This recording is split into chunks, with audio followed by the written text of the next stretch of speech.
Welcome, welcome. We'll have a few more join us here. I'm glad you guys are all here. We wanted to talk about the elite retreat.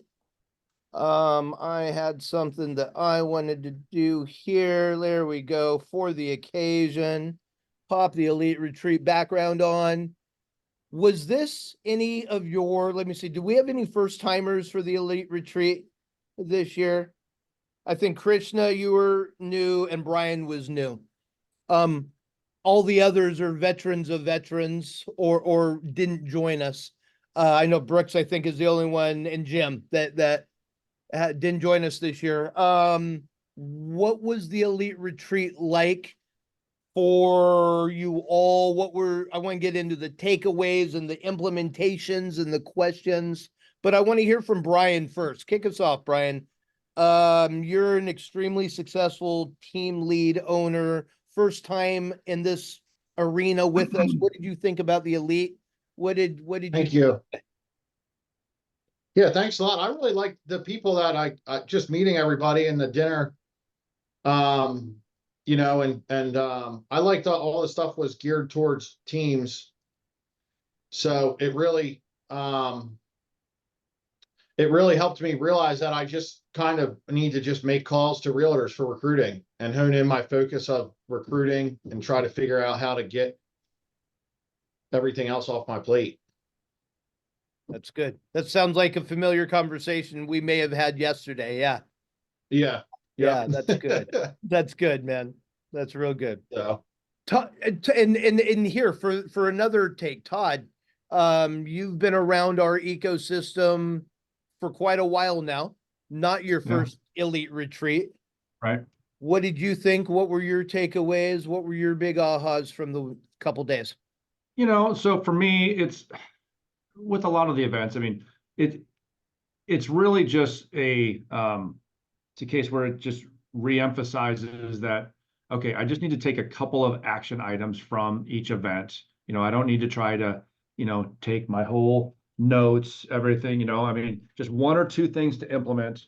And for me, kind of to piggyback what Brian said, I mean, I personally need to do a better job of calling co-op agents to recruit, because I'm letting Renee do all that, but I know that I need to get, into the driver's seat, more myself. So that, and then just honestly, like the Jimmy Mackin stuff, I mean, it's so awesome. It's so simple, but it's effective. I also need to do that, and I've been pushing my team, and I've got them starting to do the ZMAs.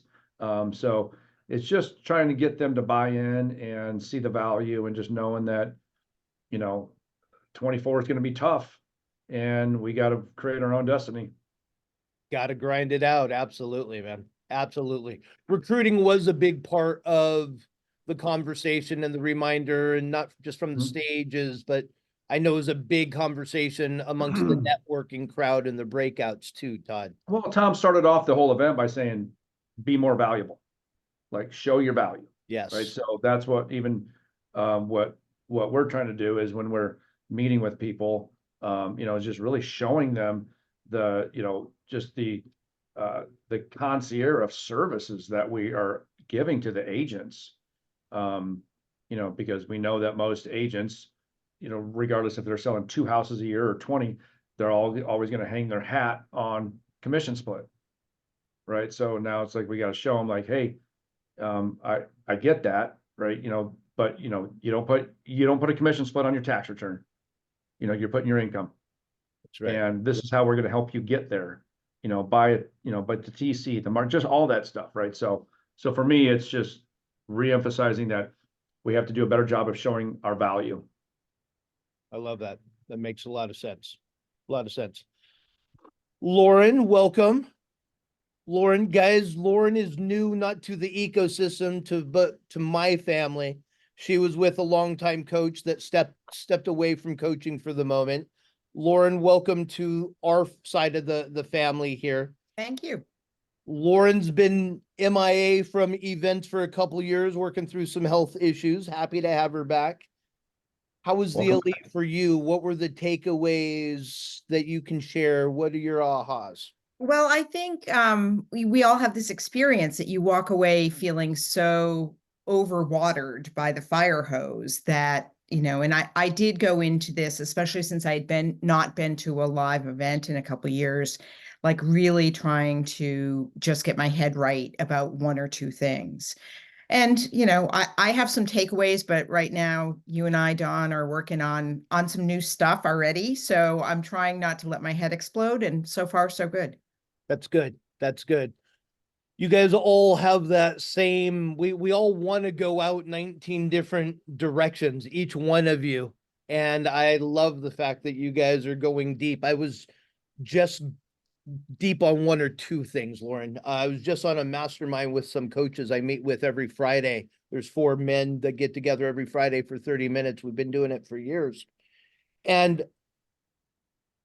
I'm hearing them tell me the other side of the coin, Lauren, of either one of two things. Oh my gosh, I still haven't got settled in on the one thing that I need to be really working on.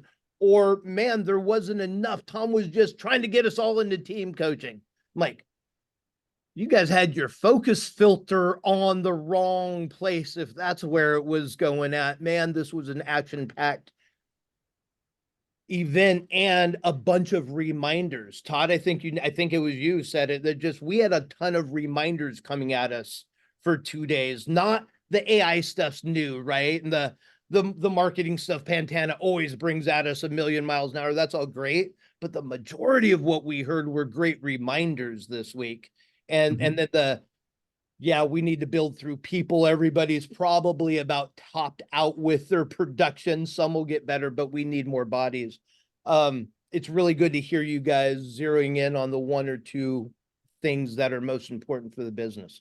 That's important. I have a question for everybody. Does anybody here pay for staging for your listings? Krishna I does. have. Lauren does. I do virtual stuff. You do virtual stuff. Okay. I'm sorry. Go ahead, Krishna. I used to do by myself, okay? But over the periods after attending everything, I realized my time is more important doing the marketing and saving that time for staging. And third thing, an exterior, the third party stager, he will do a better job, get everything, and I save my time focusing on listing, even if I get 2 more leads. Yeah, sorry. Okay, no, That's don't be all. sorry. Fair enough. Good answer. Well, there's a reason why I'm asking, because Melissa and I are always talking about how do we stand out? How do we stand out? What else can we do? And Melissa gives me the random, hey, you got 2 minutes, and then dials my phone like so many of you have done. Cool. And so we had this great conversation. I want her to share with you guys an aha that she had that's already working, 48, 72 hours later, Melissa, because she put it in play. Tell everybody what I'm talking about.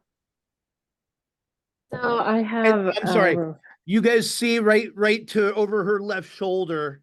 I don't know if you can tell, she's in the middle of the country in Gillette, Wyoming. So staging in my world and staging in Melissa's world are two different things, and that's okay. So continue, please. so I have the majority of like the people that live here don't put a whole lot of effort into their homes, if you will. And so we tend to work with what they have because it's easier on their pocketbook, obviously. But so I have a house that's a $400,000 house. It's got a great like curb appeal. It's got a great like entertainment room. But the gentleman is a bachelor. No offense, guys, none at all. We deserve it all. Go ahead, Melissa. It's okay. So it literally looks like he has no furniture. He has nothing in there. He has nothing on his walls. And so I was thinking about, okay, how can I make this house look like it's down in the basement? It's literally got theater seating. It's got a pool table. It's got a huge cement bar with a kegerator in it, plus like dartboards, stuff like that. It's a great entertainment space. So I was trying to figure out how to less get the comment, it's a party house, but into a family entertainment house. So a light bulb moment where I'm like, okay, what if I offered $500 to my client to have them go in, pick out things that they would like, that they would want to take with them at the end of the day and say, look, I will front the money to you. You pick what you like, what you want, and you buy it. I'll help you put it up and you just pay me back at closing. And I literally walked in here 2 minutes ago after going shopping with my client. So that's kind of one of those things where I was like, okay, that's another additional value proposition. So kind of like the 90 ways to serve you, put it on One that more little- small way with very little out of your pocket to separate yourself in your marketplace. That's all. Yeah. So, so when you're talking in terms of like what I took away, we've already created the 27 terms of negotiation, and then the 90 days we serve you on my stuff for my buyers and sellers packages.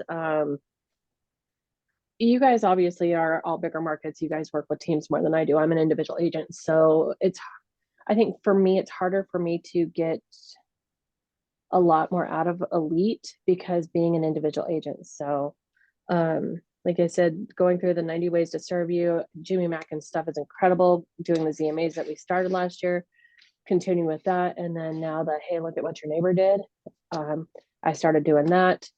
So like I said, $500 doesn't seem like it would go far where you guys are probably at, but here it goes a long ways. So Melissa, can I ask you, did you supervise his choices? And okay, good. yep, They, I they totally went did. shopping together. They went shopping Okay. together. Yes. Because and I know Chris was like, I don't want to spend my time on that, but that's one of the things that makes me stand out in such a small market, because there's only like a few of these guys know there's only 200 agents in my community. We've got one Different agent world. who, Yeah. yeah, I we've think got it's one a agent. great, I think it's a great way to differentiate yourself in a small market. I'm from a small town myself, and personally, my idea of shopping with a client is my idea of heck. Help. Yes. It's Um, But good okay. for you. It's so funny because I thought the same thing, that most clients would probably be like, ew, ew, ew. And I'm like, okay, you show me what you're thinking, and then I'll show you, okay, how can we make it cohesive? This one, he hates shopping. And he's like, you pick it, I'm good with it. Which, like I was telling Don one day, I've had people ask me and say to me, oh, I bet your house is amazing and gorgeous. The idea of decorating my own house scares the hell out of me. The word minimalist is pretty true and accurate. Like I don't like knickknacks. I don't like stuff that collects dust, but I want something that when you walk into a home, it's very comforting versus having nothing on the wall. You've got like this poor guy, he's got these great spaces. He's got this beautiful bathroom, and it looks like nobody's ever lived there.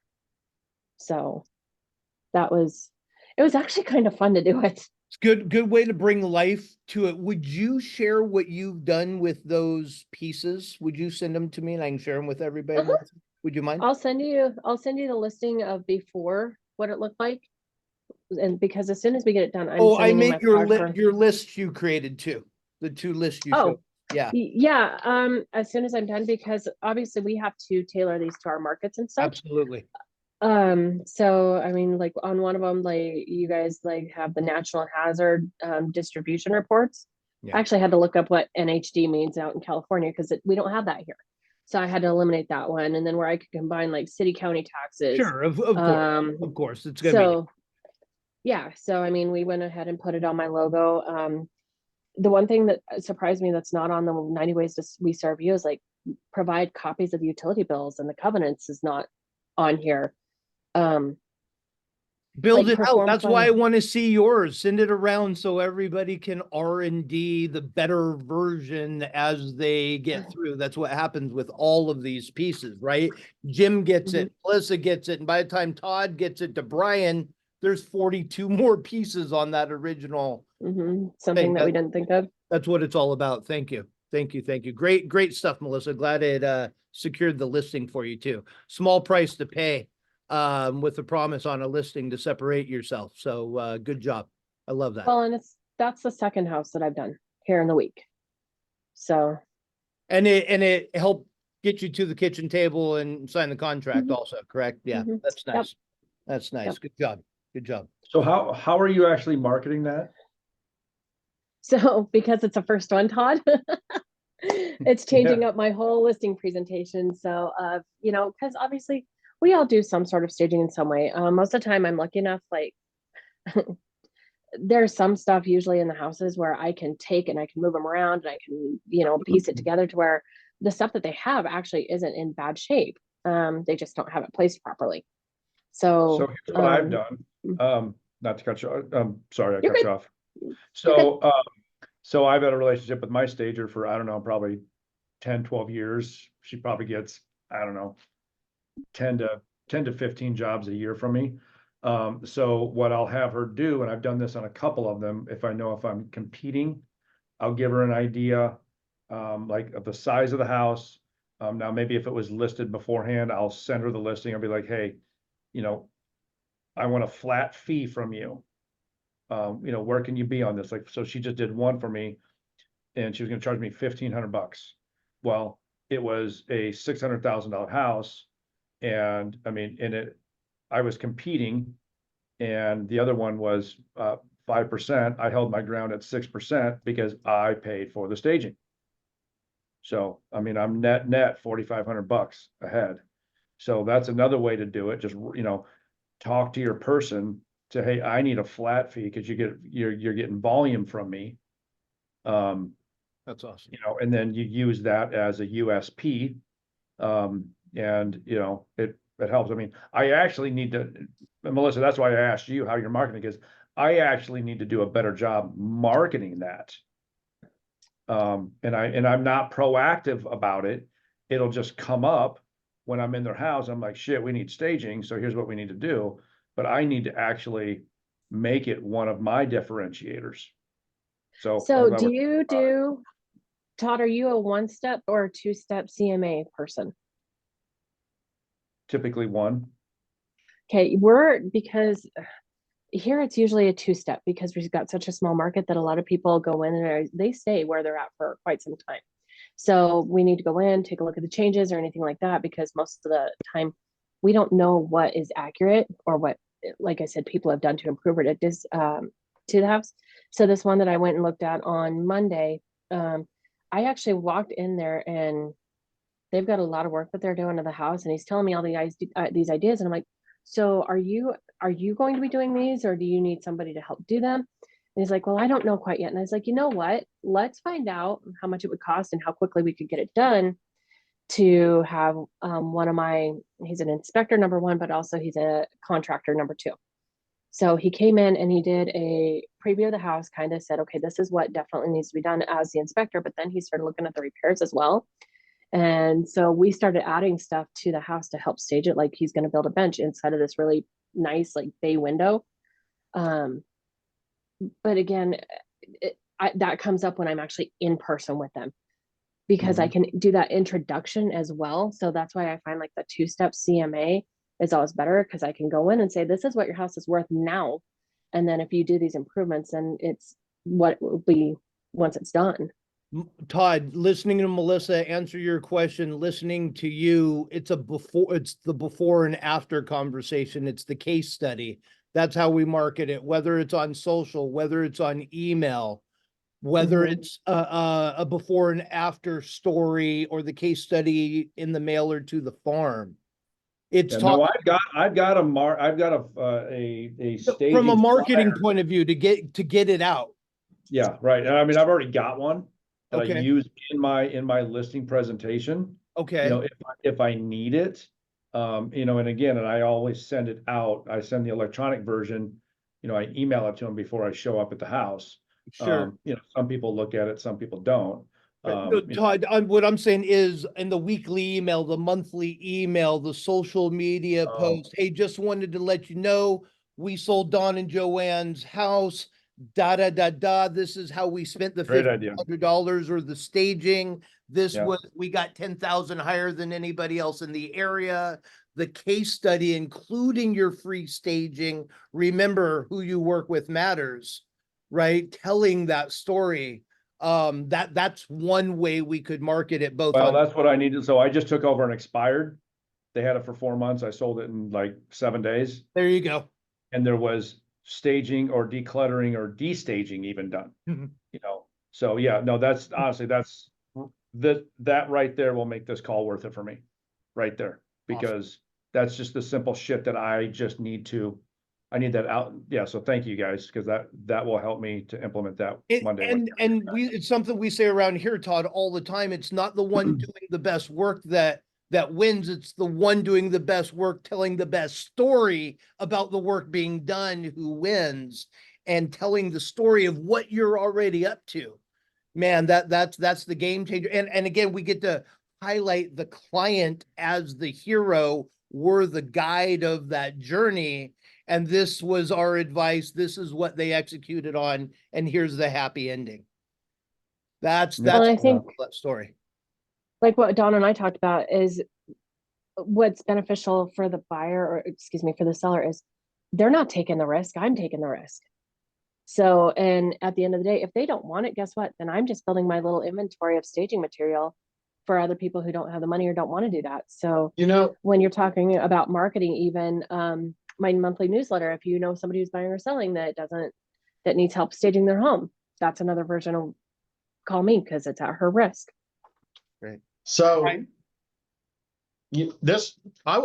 I was just thinking this would take way too much time for me, but I came up with a great idea of getting the listing signed. When you're at the listing presentation, if you showed up with a $500 Target gift card and said, hey, if you guys want to go shopping tonight, I've got your card already loaded. We just need to initial this paperwork, you know. Ooh. See, Hobby Lobby is our go-to here. There you Oh, go. Everything. yeah, There you go. whatever it is. Yeah, just bring the gift card and just hand it to them. Now you're That's a not good even. idea.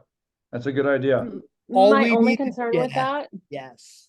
was kind of like what Don asked me. He's like, so were you with them? Yeah, I was, because I wanted to make sure that they were buying stuff needed for the Mhm. house, not. So I think if you Right. go Target, you're talking like food and all of that stuff. We're talking literally staging stores. So- Whatever it is, yeah. Yeah. I think it gets you, like, if you know they're interviewing a couple other people, it might get you signed right It's there. bringing the 100%. lockbox. It's asking them to have a key. It's the close, baby. Yeah. When you show up, hey, I'm excited to talk to you guys about what we're doing, and keep an eye on this card. We're gonna get here in a minute. I can't wait to talk to you about that.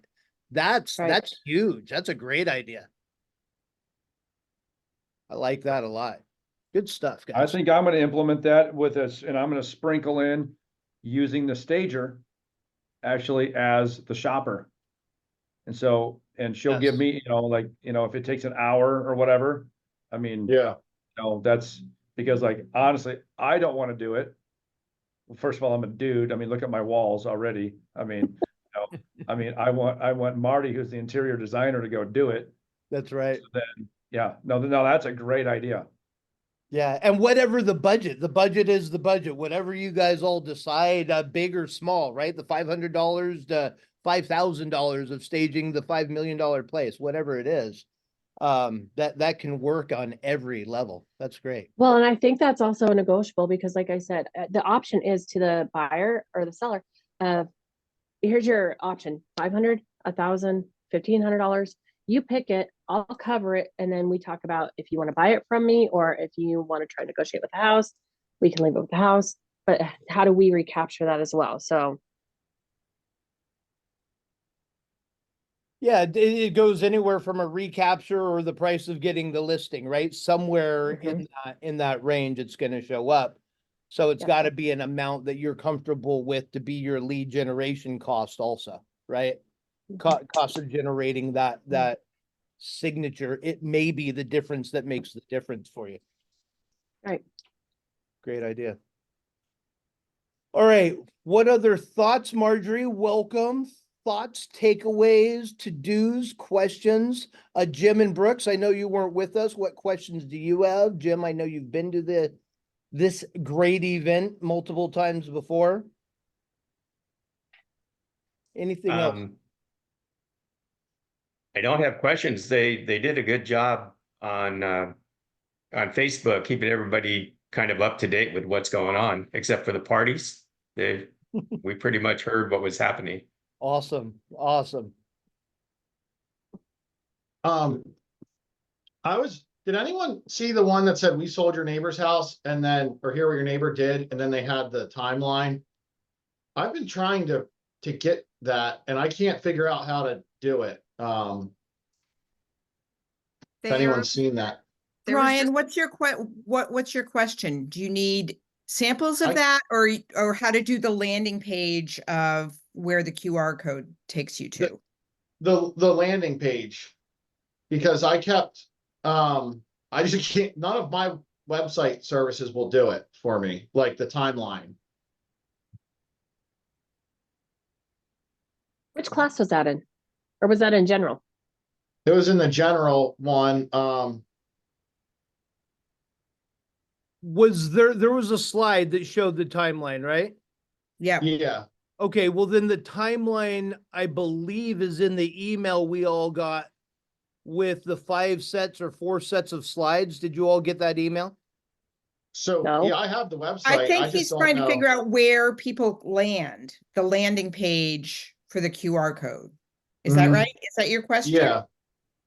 And Yeah, your website won't build it on a 4acreteam.com/landing page? I can't figure out how to do it. I just wasn't sure if anyone had seen that. I could show it on my screen if it Yeah, lets you me. should be able to share, no problem. Go for it. Oh, okay. It's this. You scan the Yeah. QR code and then it brings you to this. And it's just a timeline. Brian, who hosts your website? I mean, Is this- Lofty. It's like Okay. with Chime and Lofty it's called. okay. It looks like they And use this This is company. this is a website builder. This is Luxury Presence. They do Right. websites. They just built this out for them.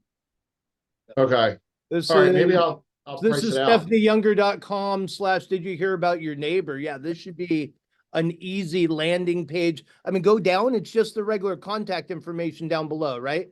Right. Yeah, Yeah, absolutely. That's just a page on the website. okay.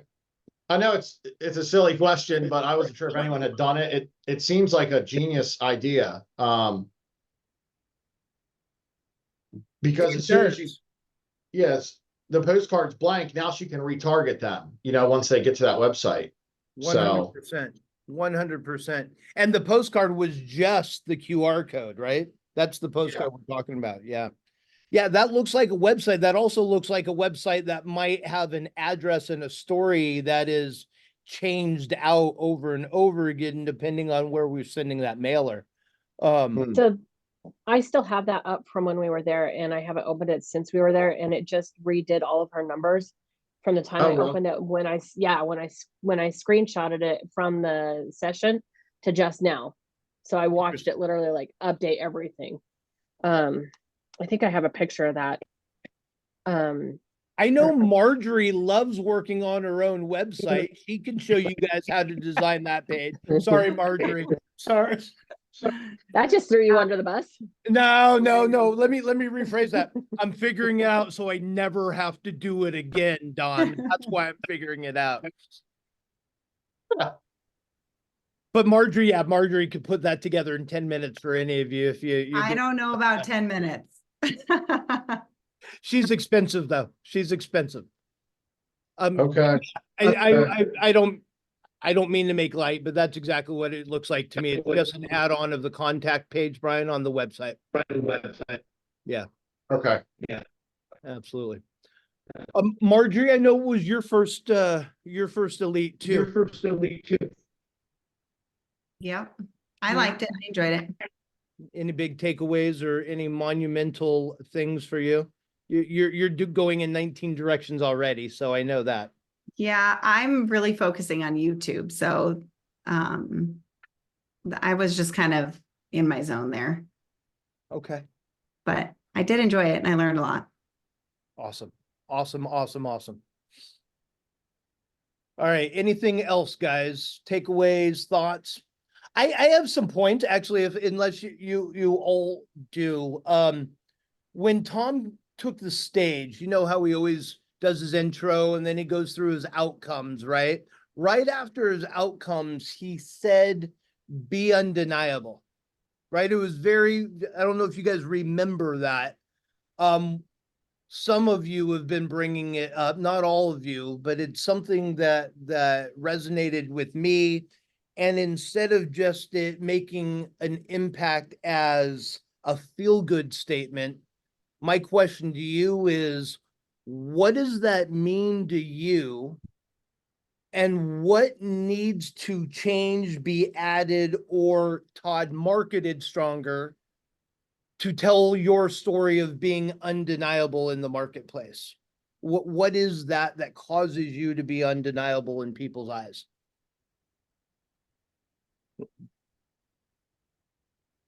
I'd like to just open that up for a conversation because I think that's another differentiation between you and the competition, if you can pinpoint it.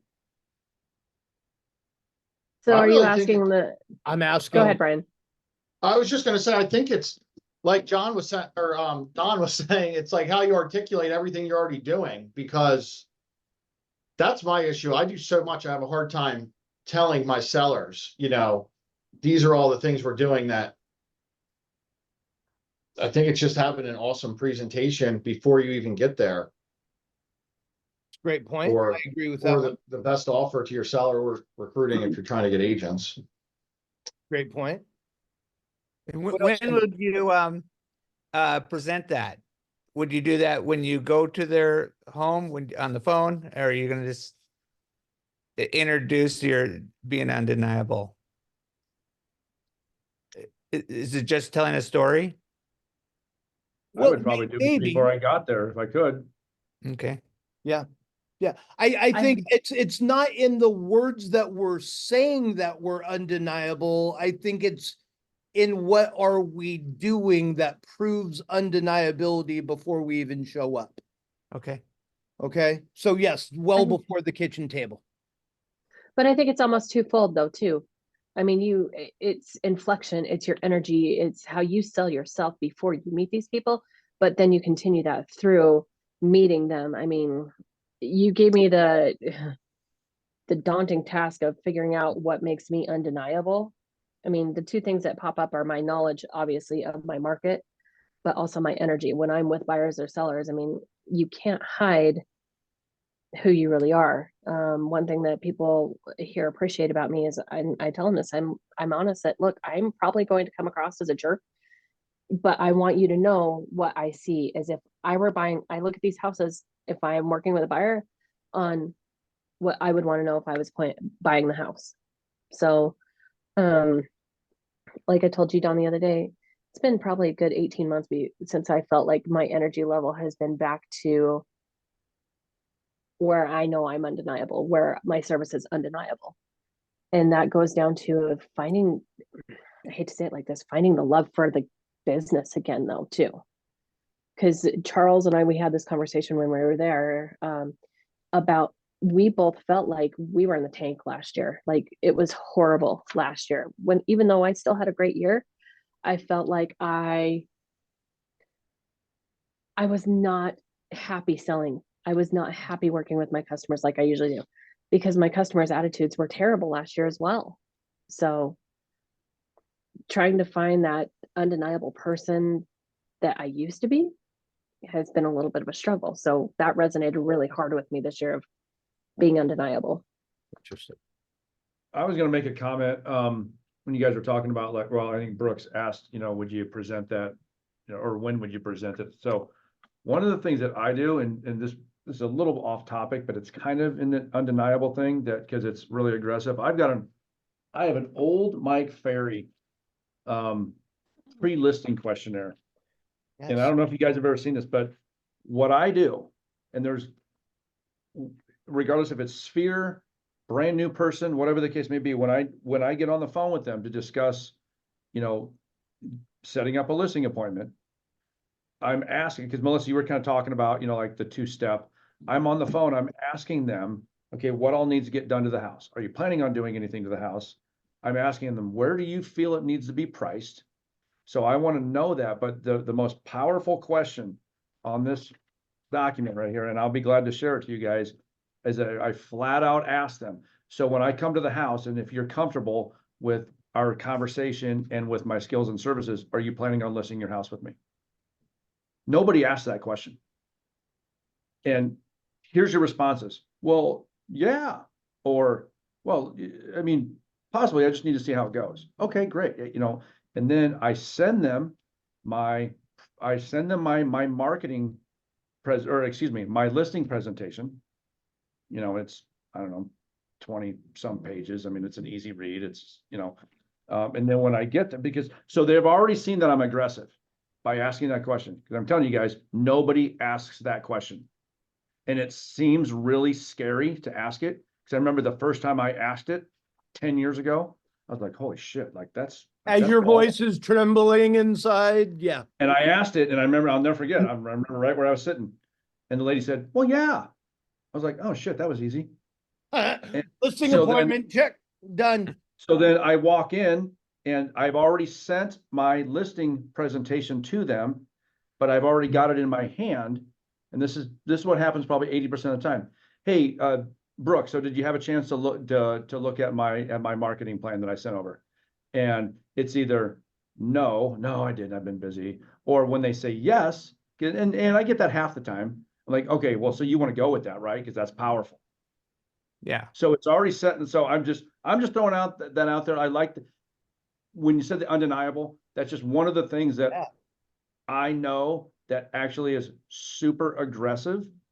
But at the end of the day, it's like, if you're going to hire a divorce attorney, you want an aggressive divorce attorney, right? So, and so I mean, I flat out will say, like, hey, I'm aggressive, but that's what you want, right? You're And so, aggressive, and because it came from Mike, and but everybody listening, the world's greatest script is the Mike Ferry pre-qual your listing appointment script. I 100% agree, Todd, and we all can pre-qualify our listing appointment stronger. But beyond that, you're a pro because you're asking the questions to obtain the information to help these people get what they ultimately want. That's why we pre-qual. That's why we ask the questions, so we can help reach the goal that they really want in the time they I would want. tell you guys, ask that question. Ask that single question on every listing Strong. pre-qual on the phone, and you'll be shocked at the response, and honestly how great it feels. Because now I'm just like I can't wait to, because it's like it's towards the very end. It's on page 2. Like, I can't wait to get to it. But again, I'm building up that rapport and nurturing before I even get to it. Because, you know, Melissa, you just said one of your things that you're undeniable about is your market knowledge. Well, I'm pretty confident in my market knowledge also. So as I'm talking to them, you know, I'm spewing this and spewing that, whatever. So, you know, so when I get to that, they're kind of like, oh shit, like this guy's like seems to know his stuff. Yeah. You know, so Do you think that? Oh, sorry. I'll send this to you, Don, and Please, share it to the it's great. group, you know. It's great. Because I make my like when my agents go on listing appointments, it's the first question I ask them. Did you do a pre-listing questionnaire? They said, no. I said, why not? You know, Isn't that basic though? Should be. yeah. Well, Should so I is mean- calling your clients, right, Melissa? Right? Now, Touche. now try to get your buyer's Touche. agents all to do that, right? Touche. Have you used that on agents? What? Oh, Sorry, have you used that in a pre-recruiting call? Like, No, but what do you mean? Oh, are you planning on joining my team? hey, if you like what we have to offer, would you be ready to sign today? Well, I can say I'm not, because I'm not actually making the recruiting calls. Oh, I got you. Okay. But I was just but curious no, about that's it. no, that's yeah, it's no different, right? Yeah, I mean that's also a good point. That's Thanks, super Brian. interesting, because the whole call is a pre-qual call, right, Brian? Asking the questions, going back and forth. Are we a good fit? Do we have what you need? Are you what we're looking for, etc.? Yeah, no, We great- get together great point. Tuesday at 4. I look forward to it. Before you come out, I have one question for you. If what we say makes sense and you feel comfortable and confident that we are the team to help you boost your production and reach all your goals, are you planning to join our team in the next 30 to 90 days? Hell yeah, that's a great question, Brian. Mhm. Absolutely. I almost feel like that also goes back to, I think it was Dirk Seller that used to ask people, did you bring your checkbook today? So you can write your earnest money check. That's right. That Or Was it make Dirk sure Zeller? to bring your checkbook. We're going to go house shopping on Saturday.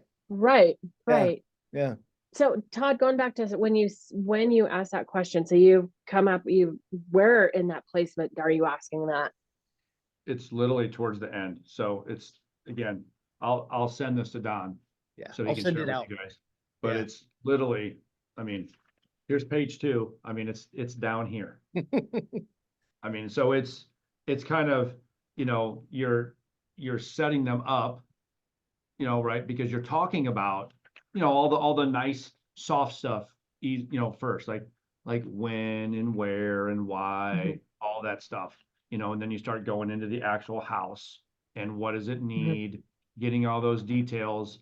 So then I can help because right, we need to know that, otherwise we walk in blind, but it's all, but I'm also asking, what price do you want to list your house at? Because I want to Like, know, what do you think your house is worth? yeah, am I dealing with a seller that is smoking crack, or is he knowledgeable, on what his house is worth, or is he just going off his estimate? That's right. That's You right. get that one a lot, obviously, No, Um, that's good. And even in the area where you find I have 2,500 square foot on the tax records, have you made any alterations or add-ons to the property? Melissa, I'm not saying you can know everything to eliminate that second appointment, but if you follow a conversation like this, we added a second wing. We now have 3,800 square foot. We didn't get it finalized, so you won't see it on the tax records, whatever that is. Todd has those conversations, so the need for that second appointment at least diminishes, at least if not goes away altogether because of some of those I- questions. So the reality of it is, for me here, since I've been in this market for 10 years, but I've been selling for 20, I pretty much know every house that is out there. I've been in all of them. So when people call to list their house, if they bought it 4 years ago, I was like, oh, I remember that house I was in, it kind of a deal. That's cool. Yeah, So that helps. to definitely do a 2-step, it's rare anymore. But it happens. But it definitely happens. And going back to Todd, I mean, that's one of the first questions I ask people is, do you know what your house is worth? Do you have an idea of what you want out of your house? Yeah. And that opens that door for that conversation. So I know if I'm going to insult them or if they're going to be under, because what these guys probably don't deal with, like I do here, is Wyoming's a non-disclosure state. So when people go on Zillow, their prices are either overinflated by $100,000 to $200,000, or they're undervalued because we don't disclose what prices a house is sell for here. If you go on Zillow and look at history on any one of these houses, you're going to see a 0 because we cannot disclose that. We'll lose our license for that. So that's always our battle is, well, Zillow says it's this. Well, let's have a conversation about Zillow in the state of Wyoming. It's not accurate. That's awesome. Hey, are we good here? Can I ask something to maybe change gears, or do we have more here? Cool. I want to talk video. Because I know a lot of you are doing some with video. I know there's a couple of you that want to do more with video. Like Marjorie said, I'm on YouTube. I'm building out YouTube. We're on a mission to really blow this out. With video and AI or not AI, right? AI can be great. It can be a dark rabbit hole for us to go down and never come back to. Who's working on what are your plans? What are your takeaways? Marjorie, I'd love for you to kick us off so everybody knows what you're up to and you can declare it publicly. And I have some accountability besides myself on this thing. Yeah, and I want to get into a video and what you guys learned, what you're up to, what the next steps are. So Marjorie, kick us off. Well, I live in a small town, so my plans for YouTube are to educate the community on all of their new developments coming in, because that is like the hottest topic out here. So that's how I'm going to start mine. And then my plan is to go into educating people about all of the developments, well, the little neighborhoods around here, and then kind of go into more of the neighborhoods that are, already built, not the new developments. But I am hiring somebody for SEO, so that I can try and drum up the business from the folks that are moving out here, because they're not local people that are moving here. It's all from everywhere else. Okay. So that's my goal. Yep, absolutely. Absolutely. Great question. Do you find your information by tube buddies or something that where they're coming from? Do you know? What do you mean find Or my the people that are looking at your videos, where they're going to be moving from? that I don't know. I Okay. have a SEO person doing that, because I was gonna learn all of that, but it's really time consuming. Here, TubeBuddy, as far as I can tell, is one of the best tools. I'll give you one more I found recently, vidIQ. vidIQ, VIDIQ. You pop in the idea and it gives you can have AI create the script and the description and the title and keywords. Hell, I was showing one of you. Was I showing you, Todd? I don't remember. You can it Showed even me creates before. the thumbnails. Maybe it was you, Brian. It does a great job with that. My understanding from watching some of those that has millions of views and actually knows what's going on, vidIQ seems to be the best, most accurate when it comes to analyzing those things. Testing TubeBuddy's probably up there, but even YouTube has some tools within its studio, and they're not quite as accurate as it seems like vidIQ is. It seems to be one of the best I've seen, at least on the market right now. So is this stuff, so like Tom was saying, Chat GPT, once you put it in there, it goes out to the public. Anybody can use it, right? Correct. So is this the same kind of setup to where, I have no If you put idea. in- It's held within their website. I don't know what they do with the data. I have no idea. okay, No Okay. idea.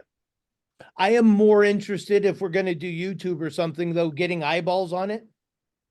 And our reach is our reach and our audience is our audience. So learning it, if we're going to do it, we either have to, must, just like your CRM, put the time and effort and research. And that's what Marjorie's talking about. I'm like, we either spend lots of money to get somebody to do it, or you're going to need to do it on your own. Someone needs to make sure we're getting eyeballs on your stuff. Yes, it's great just to post, and we would like it to do something once it is posted. Somebody's got to be running these tools and knowing how to steer the ship, or learning how to steer the ship while you're producing all this content. Or just put it up and then share it on your socials, and there's your distribution style or checklist or SOP. But I believe you guys want more and more eyeballs, and we've got to figure out, or have somebody figure out, what's going on the search side of YouTube, because it's such a powerful tool, and it's too powerful. You guys are too good just to let your content sit there without the appropriate number of eyeballs. So yes, going back, either, what are we spending, about $500 a month on it, Marjorie? Yeah. Okay, yeah. Or spend 90 minutes a week and figure out the machine that is YouTube. Or 90 minutes a day, it seems like some days. Jesus, there's so much to learn about it. Most of you are better off having somebody else figure that out for you. There is a guy who does a lot of training. He's Yes. living in Dallas. Yes. If you look up his YouTube, it's incredible. But That's Levi, right? That we were talking about. Yeah. yeah, it's just Okay. insane He though. also does something, guys. He for agents. Passive prospecting. Say it again. Effortless. Passive prospecting. Passive prospecting on YouTube, and you can So it's find. expensive. It's like you could pay like $1,000 to $3,000 for his course, but it's pretty dialed in, but it's also a lot of learning. So Yeah. it's like, do you want to learn it all, or do you want to pay someone? So Here, whatever gets you into execution mode the fastest. yeah, Some of you, it'll be learning, executing, and doing. Some of you is going to pay. Get me in front of a camera. I have 92,000 other things to do. You figure the editing, the distribution, and the SEO thing out. Yeah. Right? Definitely. Okay, guys, rapid fire. We got 8 minutes. Thoughts, concerns, questions, ahas, shits, hallucinations. No, this One is thing I was helpful. gonna tell you, you could repurpose those videos. We're trying to figure out how to get homes. I think it's either homes.com or realtor.com is picking up real estate agents' videos and they're making like neighborhood pages. So, pretty cool. Like, they want to have video content of all the neighborhoods. So they're just having it done by realtors. Interesting. Jim Holbrook, do you hear that? Yeah, and ever since the Super Bowl, I was pretty intrigued by Move, and just found out that I guess a long time ago, we made an account and didn't do anything with it. And a new listing popped up, said there was a new listing. It wasn't sent to me. It was just on my feed somewhere. And it didn't give a Zillow agent, Redfin, anybody else. It had my name or our name, telephone number, everything. So they're giving you credit for your own listing, and their community pages, I mean, should check it out. The listing pages they have contain tons of information, restaurants, things to do, what the neighborhood's like, walk scores. There's just so much far and above what Redfin or Zillow is doing right now. Does it coincide with the city pages and the neighborhood pages that you guys were putting together for the site, Jim? I'm going to find out. Cool. 'Cause, Yeah, yeah, we that's the did. first thing that popped in my head. We did do that. We hired a VA a couple years ago, and we spent about a half a year identifying every neighborhood and building a web page for that neighborhood. It's very time intensive, but and then we go out, take photos, and it's working. We do get calls on that. Absolutely. Krishna? So just to add now, it's connecting some dots here. So I'm doing my web pages. I'm going to have 3 cities and 20 neighborhoods that I'll be doing. Okay. And for every page, every neighborhood, I'm going to do a video, YouTube video, and connect it on YouTube and on my page. We'll also have description with things to do. It will have an SEO content attached, strings all over. So YouTube, Google, Facebook, everywhere. So wherever meta tags we could use. So first of all, it will help in backlinks and a lot of Google searches, help to build authority. Good. So that's the plan. So we're going to do some drone videos, still in pipeline. Jim, were you saying that's homes.com or move doing that? Homes.com. Homes.com. Okay. Oh, I Move thought you is said move. realtor. Okay. Very cool. Good to know. What else? Another note, we're talking about videos. If anyone's doing TikTok, we never got into that, and I'm glad, because I don't know if anyone's seen it, but their bipartisan move, it was 50-0 on both the Democrats and the Republicans to ban TikTok from the United States, unless all the investors buy it back from the Chinese group that owns it. Mhm. So it'll be interesting to see how that plays out. Interesting. I wouldn't be doing too many more TikToks for a while. It's the first time we've had a 50-0 vote in I don't remember the last one. Let's put it that way. That's impressive. They agree on something. Impressive. That's awesome. All right, guys. Anything else? Sounds like it's time to go to work. Put the muscle in the hustle, guys. Thanks for being here. I appreciate Don. one of you. Thanks for contributing. Send me those handouts, Melissa. Send me the script, Todd. I'll make sure I get it around. Until next time, guys. I'm gonna do some more of these. On another note, guys. I've decided you're the first 8 to find out. I want to add an hour into. I've been wanting to do this for a while. Something I'm calling office hours for my agents here, for all my coaching agents. I'm going to put an hour in the calendar where Zoom's going to be open. It's a drop by. Sometimes we'll have some things planned. I'll have some guest speakers. It just might be an hour to do this a week.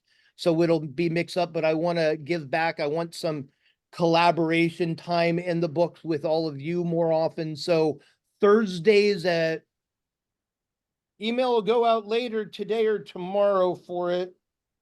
Office hours 1:30 to 2:30 my time on Thursdays starting next week. So East Coast Don, 30, Melissa 2:30 your time on Thursdays. do you want to talk about the house? Not yet. Okay. Not maybe with this crew. Maybe. All right, bye everybody. I'm turning the